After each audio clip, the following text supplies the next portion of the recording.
J'aimerais avec vous lire dans le deuxième livre des rois, au chapitre 23, ce que j'ai intitulé « Un fondement inébranlable ». Chapitre 23, verset 1er du deuxième livre des rois. Le roi Josias fit assembler auprès de lui tous les anciens de Juda et de Jérusalem. Puis il monta à la maison de l'Éternel avec tous les hommes de Juda et tous les habitants de Jérusalem, les sacrificateurs, les prophètes et tout le peuple depuis le plus petit jusqu'au plus grand. Il lut devant eux toutes les paroles du livre de l'Alliance que l'on avait trouvé dans la maison de l'Éternel. Le roi se tenait sur l'estrade et il traita alliance devant l'Éternel, s'engageant à suivre l'Éternel et à observer ses ordonnances, ses préceptes et ses lois de tout son cœur et de toute son âme, afin de mettre en pratique les paroles de cette alliance écrite dans ce livre. Et tout le peuple entra dans l'alliance. Le roi ordonna à Elkija, le souverain sacrificateur, aux sacrificateurs du second ordre et à ceux qui gardaient le seuil de sortir du temple de l'Éternel tous les ustensiles qui avaient été faits pour Baal, Astarté et pour toutes les armées des cieux, et il les brûla hors de Jérusalem dans les champs du Cédron. Et en fit porter la poussière à Béthel. Il chassa les prêtres des idoles établis par les rois de Juda pour brûler des parfums sur les hauts lieux dans les villes de Juda et aux environs de Jérusalem, et à ceux qui offraient des parfums à Baal, au soleil, à la lune, au zodiaque, et à toute l'armée des cieux. Il sortit de la maison de l'Éternel l'idole d'Astarté qu'il transporta hors de Jérusalem vers le torrent de Cédron. Il la brûla au torrent de Cédron, il la réduisit en poussière. Il en jeta la poussière sur les sépulcres des enfants du peuple. Il a bâti les maisons des prostituées qui étaient dans les maisons de l'Éternel et où les femmes tissaient des tentes pour Astarté. Il fit venir tous les prêtres des villes de Juda. Il souilla les hauts lieux et les prêtres brûlaient des parfums depuis Géba jusqu'à Beersheba. Et il renversa les hauts lieux des portes, celui qui était à l'entrée de la porte de Josué, chef de la ville, et celui qui était à gauche de la porte de la ville. Toutefois, les prêtres des hauts lieux ne montaient pas à l'autel de l'Éternel à Jérusalem, mais ils mangeaient des pains sans levain au milieu de leurs frères. Le roi souilla Tophet dans la vallée des fils d'Imon, afin que personne ne fasse plus passer son fils ou sa fille par le feu en l'honneur de Moloch. Il fit disparaître de l'entrée de la maison de l'Éternel les chevaux que les rois de Juda avaient consacrés au soleil, près de la chambre de l'eunuque Nétamélec, qui demeurait dans le faubourg, et il brûla au feu les chars du soleil. Le roi démolit les autels qui étaient sur le toit de la chambre haute d'Akaz et que les rois de Juda avaient fait, et les autels qu'avait fait Manassé dans les deux parvis de la maison de l'Éternel, après les avoir brisés et enlevés de là, ils en jeta la poussière dans le torrent du Cédron. Le roi souilla les hauts lieux qui étaient en face de Jérusalem sur la droite de la montagne de perdition. Amen. Alléluia. Que le nom du Seigneur soit glorifié. La deuxième partie du livre des rois, elle nous présente l'histoire, vous savez, de deux royaumes après le schisme. Vous avez la partie nord, Israël, le royaume d'Israël, et la partie sud, le royaume de Juda. Ce schisme, il a eu lieu à la fin du règne, à l'issue du règne de Salomon. Il y a eu une grande scission qui s'est produite dans tout le royaume.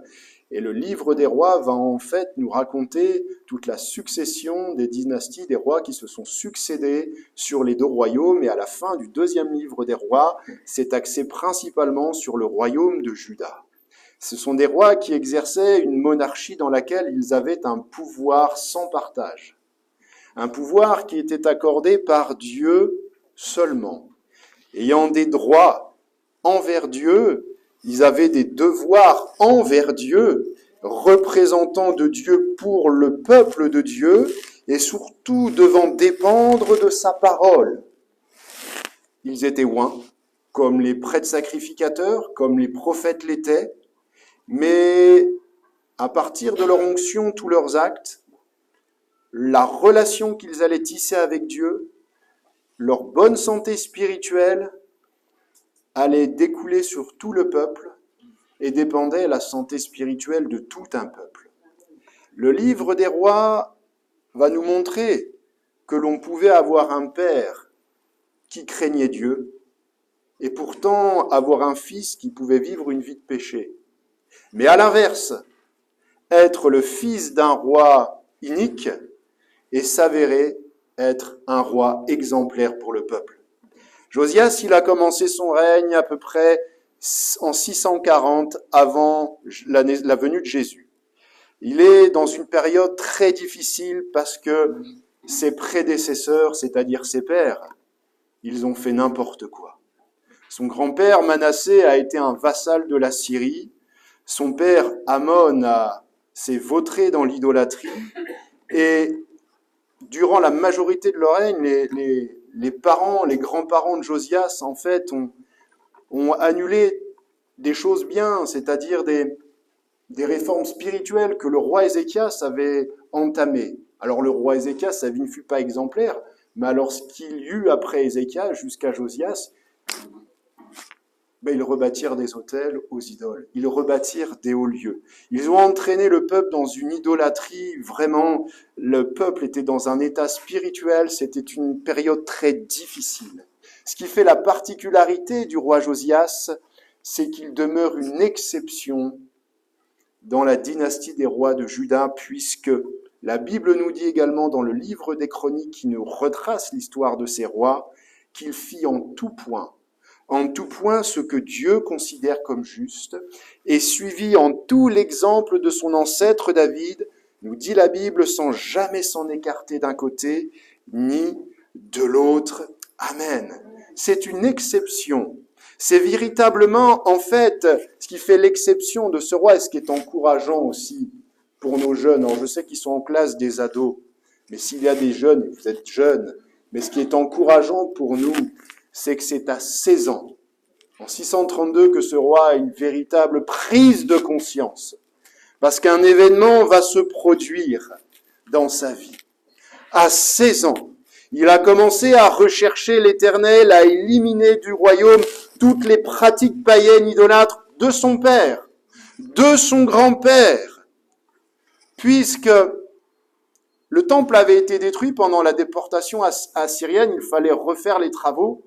Alors les scribes et puis le grand prêtre sacrificateur, vous savez, ils vont faire le comptage des offrandes. On mettait l'offrande dans le temple et cette offrande, le roi Josias s'est dit, mais on va se servir de ces offrandes pour reconstruire ce qui a été détruit. Alors ils vont faire le décompte des offrandes. Et là, qu'est-ce qu'il va découvrir le grand prêtre sacrificateur? Le livre de la loi. Le livre de la loi qui avait été en fait mis aux oubliettes dans une partie de l'arche, dans le temple. Et il va le rapporter à Josias. Et là, ça va bouleverser la vie de Josias. Nous, on se souvient du jour où pour la première fois, on a entendu la parole de l'Évangile. Combien, c'était peut-être pas de manière visible, on n'était peut-être pas d'accord avec tout. Mais c'est ce jour que ça a bouleversé nos vies. C'est ce jour que nos vies ont commencé à être transformées. Il y a, oui, des jeunes, et gloire à Dieu, qui sont habitués à entendre l'Évangile. Ils viennent tout le temps avec leurs parents et c'est une bonne chose. Et c'est un travail en fait de fond qui se fait dans leur cœur. Mais ils se souviendront du jour où une parole particulière va percuter leur cœur. Et c'est ce qui fait la particularité de Josias, âgé de 16 ans, qui va s'humilier devant Dieu. C'est un ado à 16 ans. Vous savez, Josias, il monte sur le trône à 8 ans. 8 ans. 8 ans et à 16 ans, il a cette confrontation qui va bouleverser sa vie. Alors, moi je me souviens, la première fois que j'ai amené mes parents dans ce lieu-là, c'était un mercredi soir. Il fallait leur faire connaître l'église, on allait se marier. J'ai dit, ils vont pas découvrir l'église le jour de notre mariage quand même. Mais le jour où ils écoutent la parole de Dieu pour la première fois, ils étaient d'accord avec rien du tout. Mais j'observe que maintenant, ça a bouleversé leur vie. Ça a changé leur vie. Vous savez, la parole de Dieu, elle nous démontre que la véritable valeur d'une vie humaine, elle dépend de notre relation avec Dieu. Et toute valeur réelle dépend de notre contact direct avec Jésus-Christ. Afin que et que Jésus-Christ puisse s'établir dans nos vies, dans l'Église, dans son Église. Mais il faut ce contact, au sens propre comme au sens figuré. Si vous prenez dans les évangiles ce passage où, vous savez, il y a cette femme à la perte de sang. C'est un calvaire, sa vie. Aucun médecin qui a pu la guérir. Elle se vide de son sang en permanence. Mais par la foi, elle va vouloir le contact physique avec Jésus.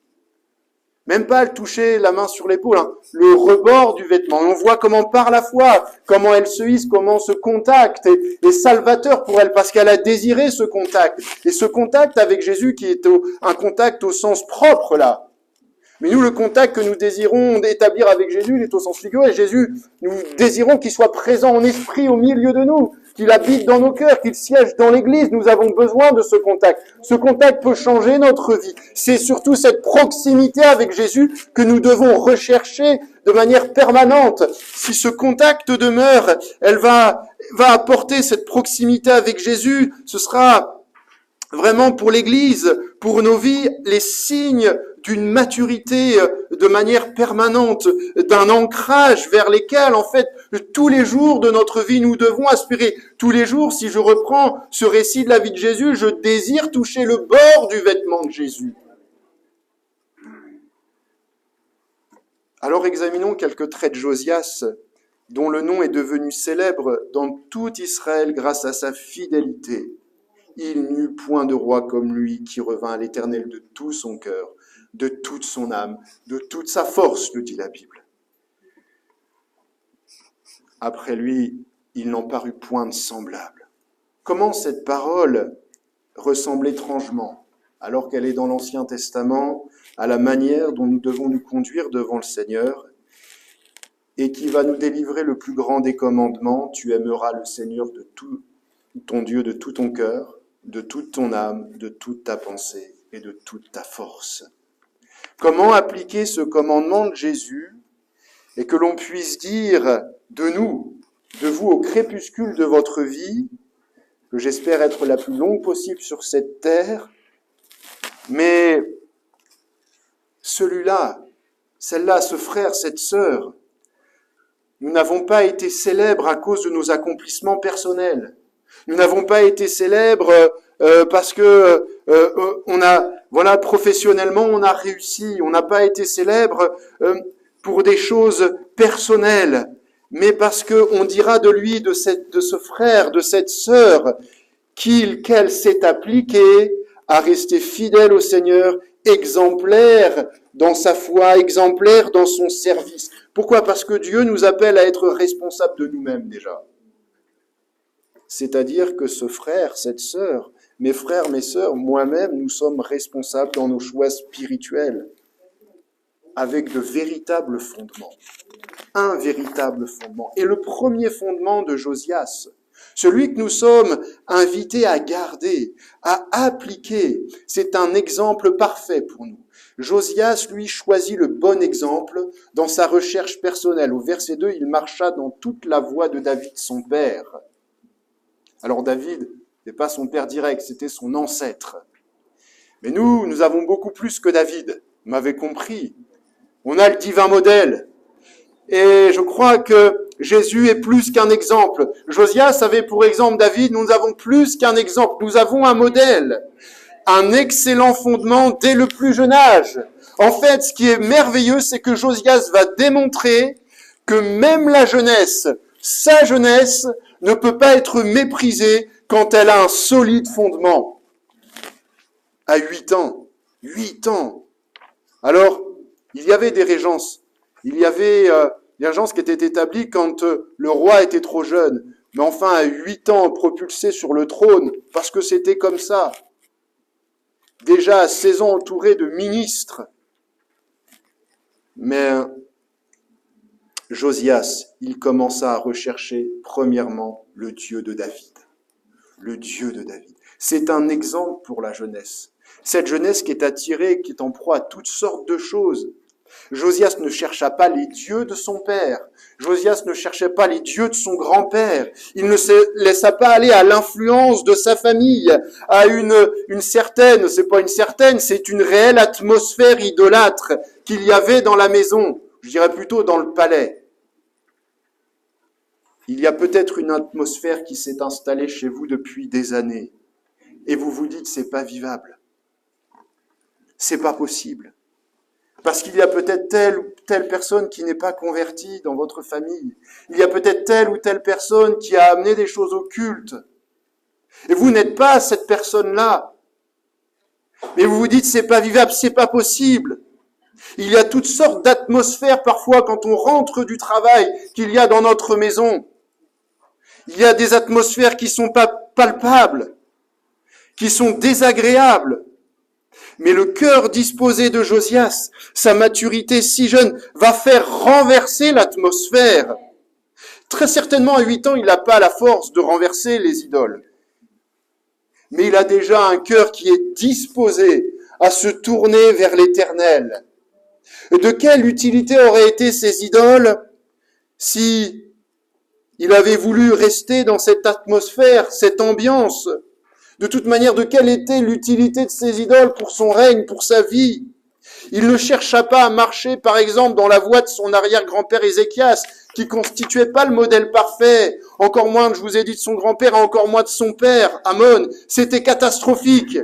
Mais avec un cœur sincère, il prit exemple sur celui qui avait été choisi, l'homme selon le cœur de Dieu, excepté dans une situation, David. Mais nous avons beaucoup plus encore que David. On a Jésus qui n'a jamais péché en tout point. Lorsque je m'approche, que je reviens à Jésus, que je décide de calquer ma vie sur le modèle de Jésus, alors l'atmosphère peut changer à la maison. L'atmosphère peut être renversée. Pourquoi ? Parce que les atmosphères, les ambiances, c'est facile de les créer. Les atmosphères, les ambiances, elles peuvent même être instrumentalisées par l'adversaire. Mais lorsque je décide de faire un véritable retour, quand je décide d'avoir cette proximité avec Jésus, toujours dans cette idée de vouloir simplement toucher le bord de son vêtement, c'est l'action du Saint-Esprit qui fait son œuvre, et l'action du Saint-Esprit est beaucoup plus puissante que les atmosphères. Il y a des églises, ils créent des atmosphères, hein. Mais ce que nous désirons, c'est la présence de l'Esprit de Dieu, puisque la présence de l'Esprit de Dieu renverse les ambiances, elle renverse les atmosphères. Et je crois que quand nous rentrons chez nous le soir, quand nous sommes dans la vie active et qu'on n'a pas forcément croisé que des personnes qui étaient à Jésus, nous avons besoin de la présence de l'Esprit de Dieu de manière constante, qui va renverser ces ambiances, ces atmosphères. Nous voulons la relation avec Jésus, eh bien la même comme Jésus l'a eu avec son Père, puisque Josias, dans cet exemple, désirait la même relation que David avait entretenue avec Dieu. Et vous savez, Dieu se laissa trouver par Josias. Dieu, le Seigneur Jésus, se laissera trouver par vous si nous le cherchons de tout votre cœur. Hein. Jérémie l'a prophétisé, vous me chercherez et vous me trouverez si vous me cherchez de tout votre cœur. Jésus dit, cherchez premièrement le royaume de Dieu et sa justice. Quel que soit notre passé, quelles que soient parfois les traces qu'une famille a pu laisser derrière nous, indépendamment de notre volonté, de nos convictions personnelles, nous pouvons, grâce à la présence de l'Esprit de Dieu, renverser les atmosphères qui sont mortifères, qui sont idolâtres, qui sont conflictuelles. Grâce à la disposition de notre cœur de chercher constamment le royaume de Dieu, alléluia. Vers qui voulons-nous maintenant nous tourner en 2025 ? La rue est un bon exemple pour nous démontrer, nous révéler qu'il se tourne vers toutes sortes de choses. Il y a des choses diaboliques qui vont avoir lieu à Nantes, il faut prier pour ça. À la Foire Expo de la Beaujoire, ils vont faire tout un week-end sur les arts divinatoires. Eh bien, il faut prier. Nous, on va jeûner, on va prier et on va renverser cela dans le nom puissant de Jésus, parce que ma relation avec Jésus, dans ma vie, premièrement, elle est indéboulonnable, et la relation que l'Église entretient avec Jésus-Christ doit être indéboulonnable. Alléluia. Josias, c'est un des meilleurs exemples dans la parole de Dieu pour la jeunesse. Pour la jeunesse, parce qu'à 8 ans, cela nous montre qu'on peut avoir un cœur, quand on est petit, tourné vers le Seigneur. Moi, je crois qu'au milieu de nos enfants qui sont dans les classes, Le Seigneur s'en est déjà choisi à part. Et ils feront des choses bien plus grandes que nous, alléluia. Et moi, je désire de tout mon cœur qu'ils fassent des choses bien plus grandes que ce que l'on a déjà accompli. Les jeunes, s'il y en a encore qui m'entendent, faites de votre jeunesse un atout. Vous avez l'exemple d'un roi, alléluia. Et qui pourtant, on peut dire, oui, il était roi, c'était facile de vivre au palais. Eh bien, rien ne laissait entendre qu'il allait prendre cette décision-là. Mais ce qui a fait ce cœur qui fut transformé, ce bouleversement dans la vie, c'est ce deuxième fondement que ce roi a appliqué, que nous devons absolument appliquer, c'est qu'il révéra la parole de Dieu. Il y avait la dévotion pour les idoles, il y avait la dévotion. Imaginez, on faisait passer les enfants par le feu, mais quand on lit ces paroles-là, c'est quelque chose de terrible. Eh bien, lui va révérer, il va adorer uniquement la parole de Dieu. Verset 11, lorsque le roi entendit les paroles du livre de la loi, il déchira ses vêtements. C'est un roi qui déchira ses vêtements. Quand le grand prêtre sacrificateur, Elkija, va lui dire « On a trouvé le livre de la loi de Moïse », on va lui rapporter. Alors c'est un scribe qui va lire le livre de la loi, comme dans la tradition, on est quand même dans le prisme judaïque, on est sous le temps de la loi, on n'est pas sous le temps de la grâce, mais c'est la parole de Dieu. Et quand le scribe va apporter la parole de Dieu à Josias, il va déchirer ses vêtements. Déchirer ses vêtements, ça ne veut pas dire n'importe quoi à l'époque. On déchirait ses vêtements quand on avait véritablement l'impression d'avoir dit des paroles qui avaient blasphémé contre Dieu. En fait, parce qu'il faut savoir que ce livre, ils l'ont oublié pendant 50 ans en fait. J'ai calculé les dates, il a été oublié pendant 50 ans. Le règne de Manassé, le règne d'Amon, ils n'avaient pas lu le livre de la loi. Donc pendant 50 ans, ils avaient rangé la Bible. Et lui, il va être confronté à la parole de Dieu. Sa vie va être transformée, sa vie va être changée. Il va dire, mais pendant 50 ans, en fait, on n'a rien fait. Et là, il va s'humilier parce que déchirer ses vêtements, il le faisait aussi en signe de deuil, en signe de jeûne, quand il s'humiliait devant Dieu. Il est confronté aux Écritures, il va déchirer ses vêtements. Mais va s'accomplir et va se confirmer une promesse véritable qui est annoncée dans le Nouveau Testament. La parole du Seigneur, elle demeure éternellement. C'est Pierre qui nous en parle dans son épître. Vous pouvez déchirer, vous pouvez brûler, vous pouvez enterrer, vous pouvez mettre en oubli la Bible, mais d'une manière ou d'une autre, elle ressuscitera au temps convenable et elle manifestera son autorité et sa puissance. Alléluia. Alors que j'étais au volant de ma voiture, ça remonte à 2 ans, je ne m'attendais pas à écouter un témoignage comme ça sur cette radio-là. C'est une radio qui parlait d'économie, alors je ne sais même pas pourquoi j'écoutais ça. Et puis, ils interviewent un patron d'entreprise d'une grosse boîte, je ne sais plus c'était laquelle, je ne veux pas faire de pub, mais en tout cas, il explique qu'une nuit, il est réveillé par la police, par les pompiers, parce que son entreprise, les locaux de sa société sont en train de brûler, ça part en fumée. Donc il va se rendre sur les lieux, et il va voir le chef de la police, il va voir le chef des pompiers, et dire quelle est l'étendue des dégâts. Vous n'avez plus rien, monsieur. Vous avez tout perdu. Le chef des pompiers va revenir et va dire non, on a conservé quelque chose. On a trouvé cette Bible dans un tiroir du bureau qui avait brûlé. C'était sa Bible, et il dit au journaliste, je ne l'avais jamais lue. On me l'avait offerte, je l'avais mis dans un bureau. Et tout part en fumée, je suis témoin, tout part en fumée, et le pompier me montre la Bible qui était intacte. Il me dit, à partir de ce jour-là, ma vie, elle a été bouleversée parce que ça vous amène à reconsidérer toutes les priorités. Il dit, même au journaliste, je sais que les chrétiens l'appellent la parole de Dieu. Et que la parole de Dieu, elle demeure éternellement. La parole de Dieu, elle n'est la propriété d'aucun homme. Elle n'est la propriété d'aucune religion. Elle est le don de Dieu pour l'humanité. C'est en toute humilité qu'avec mes frères et sœurs, on sort dans la rue et qu'on la donne. On n'est pas les propriétaires de l'évangile. On l'a simplement reçu dans notre cœur. Ce que nous avons reçu dans notre cœur, les musulmans peuvent le recevoir. Les autres peuvent le recevoir. Il faut absolument qu'ils reçoivent cela. C'est le don de Dieu pour l'humanité. Tandis que le scribe lit la parole à Josias, le roi l'a reçu comme si le message lui est adressé directement des cieux. Vous savez, Josias a très certainement été autant bouleversé à cet instant-là que Saul de Tarse sur le chemin de Damas quand Jésus va l'interpeller. et que la parole du Seigneur va véritablement frapper le cœur de Saul de Tarse. Lui qui était le persécuteur des chrétiens va se retrouver ce que les théologiens appellent l'apôtre de la grâce. Et il dira lui-même, car je n'ai point honte de l'évangile. C'est une puissance de Dieu pour quiconque croit, le juif premièrement et le grec. Alors hier, il y avait plus que des juifs, il y avait plus que des grecs, il y avait toute nationalité. Et ce qui réjouit notre cœur, c'est qu'on n'avait point honte de l'évangile. Vous savez, pendant 50 ans, quand on met la parole de Dieu au placard, Josias s'est posé la question. Mais qu'est-ce qu'on a fait tout ce temps-là? Qu'est-ce qu'on a fait?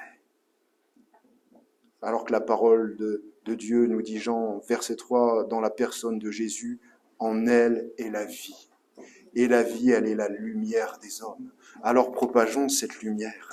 Paul, le juif religieux, a été touché par cette parole. Et en fait, le danger, c'est quand on va perdre le contact avec la parole de Dieu.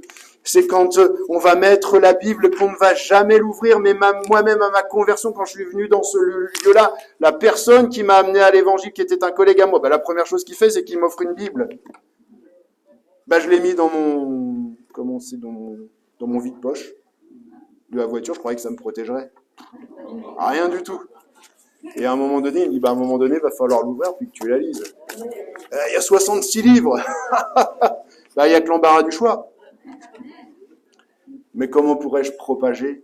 Comment pourrais-je témoigner quelque chose que je ne lis pas? Quelque chose que je ne lis plus? Et puis Josias, c'est merveilleux parce que, vous savez, on dit, ouais, les rois, ils ont eu différentes méthodes, différents. C'est vrai que c'était le chaos. On se dit, c'est extraordinaire ce qui va se passer. En fait, non, c'est pas extraordinaire. Il remet simplement la parole de Dieu au centre. C'est tout. Et le peuple doit retrouver une vie cultuelle. Et il ne va pas édulcorer le message. Il revient simplement aux fondamentaux de la lecture de la parole de Dieu. Alors ça peut sembler extraordinaire, oui, quand on oublie la parole de Dieu pendant 50 ans. Mais la meilleure manière de défendre la parole de Dieu, c'est de la lire personnellement, de la prêcher comme un message de Dieu actuel, sans en dénaturer, sans déformer, sans tordre les mots dans l'interprétation, dire « Ah oui, mais attendez, on est en 2025, la période a changé, on va adapter la Bible. » Non, non, non, non. On va lire la parole de Dieu. Ce qui est écrit est écrit. C'est écrit. Vous savez, Josias récupère des écrits. Les écrits de Moïse, ils datent entre 1200, 1400 avant Jésus-Christ. On est en 640. Il y a 8 siècles. Il récupère des écrits de 8 siècles. 8 siècles. Et ce qui est écrit est écrit. C'est comme Esdras.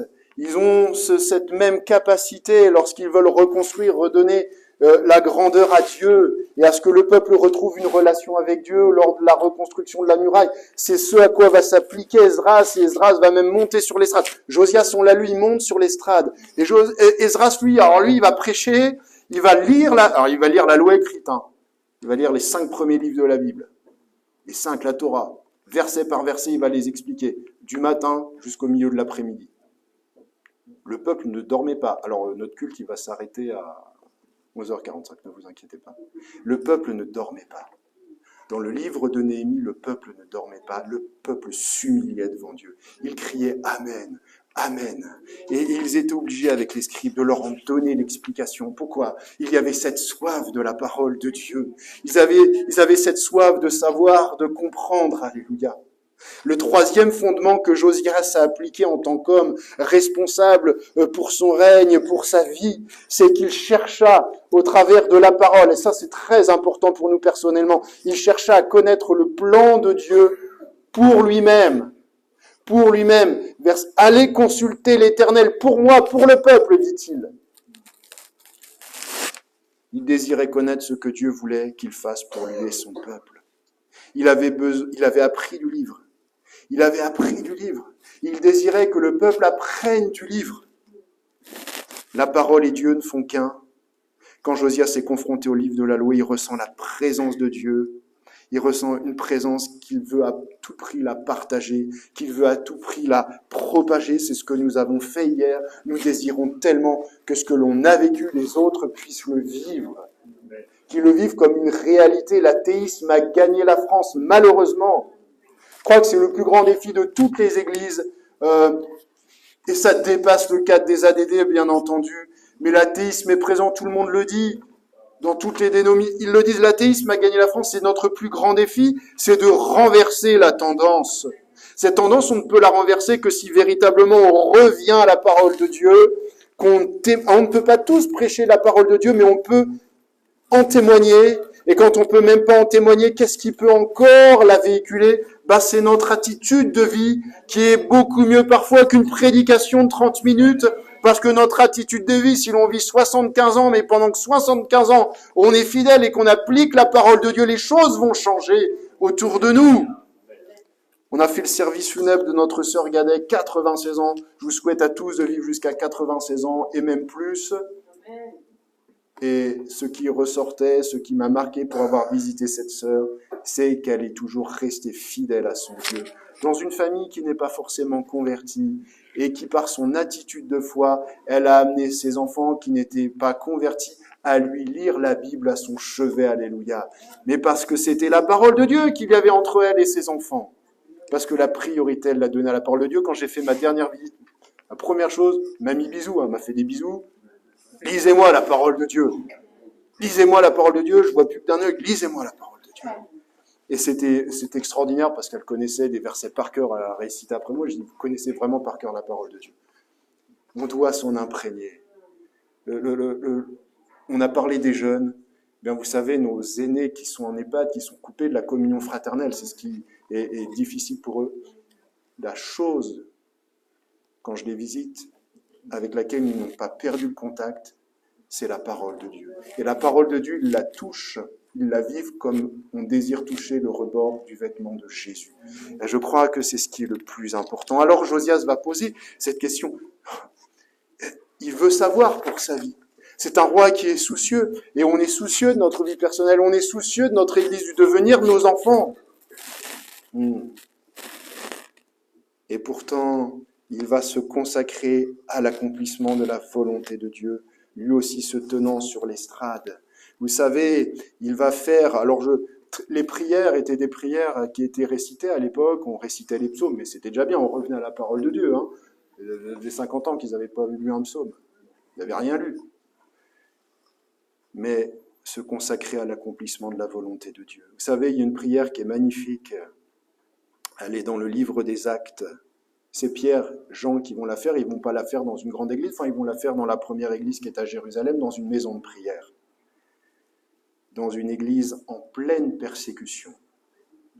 Donne à tes serviteurs d'annoncer ta parole avec une pleine assurance, en étendant ta main pour qu'il se fasse des guérisons, des miracles et des prodiges par le nom de ton saint serviteur Jésus-Christ. En pleine persécution, l'accent est mis sur la parole. Donne à tes serviteurs d'annoncer ta parole. Il n'y a pas que moi, c'est nous tous, d'annoncer ta parole. C'est une chose de lire la parole, c'est une chose de croire en la parole, c'est encore autre chose véritablement de la vivre, de la mettre en pratique. Un jour, un ancien pasteur m'a dit, continue à prêcher la parole, jusqu'à ce que ça craque. Ça m'a fait rire. Jusqu'à ce que ça craque. Nous avons besoin de l'Esprit de Dieu qui nous révèle, nous enseigne les Écritures, nous amène à l'obéissance et nous conduit dans le service. Nous consacrer nous-mêmes à la volonté et à l'œuvre du Seigneur. L'Église, le salut des âmes, c'est l'aboutissement logique de notre foi dans sa parole. C'est pas celui qui crie « Seigneur, Seigneur », mais c'est celui qui fait sa volonté, qui entre pleinement dans le royaume de Dieu. Josias proclama courageusement. Il devait être le seul, au départ. Il devait être le seul. Purifia le temple. Il réinstalla aussi la Pâque en l'honneur de Dieu. Nous sommes le temple de Dieu. Et l'agneau pascal Christ, que l'on va commémorer bientôt, c'est-à-dire Christ crucifié, Christ ressuscité, a-t-il encore sa juste place dans tout ce que l'on accomplit pour lui? Est-il encore au milieu de nous? Que le nom du Seigneur soit glorifié, que le nom du Seigneur soit béni. proclamez, témoignez, partagez la parole de Dieu. Nourrissez-vous de la parole de Dieu. Et avant de prier, le frère que vous avez entendu prêcher comme ça, librement, c'est impressionnant de l'entendre. Hein. Il fait pas de bruit, ce frère-là. Il s'est lancé dans ses études de théologie, il fait ses études de théologie. Il va sur les places publiques et il témoigne, il prêche la parole. J'ai vu un autre témoignage avec ce frère-là, une jeune orthodoxe, pieuse, vraiment dure, ça vous voyez sur le visage. Et il tombe sur elle à la sortie du tram, il lui donne un évangile. En 30 secondes, il lui raconte son témoignage, j'ai vu la jeune orthodoxe pleurer les larmes de son corps. Et lui disant, vous savez, personne ne m'a jamais parlé de Jésus comme ça. Je crois que nous avons besoin de la grâce de Dieu, mais c'est par la parole que nous gagnerons les âmes. Que Dieu vous bénisse. On va prier le Seigneur.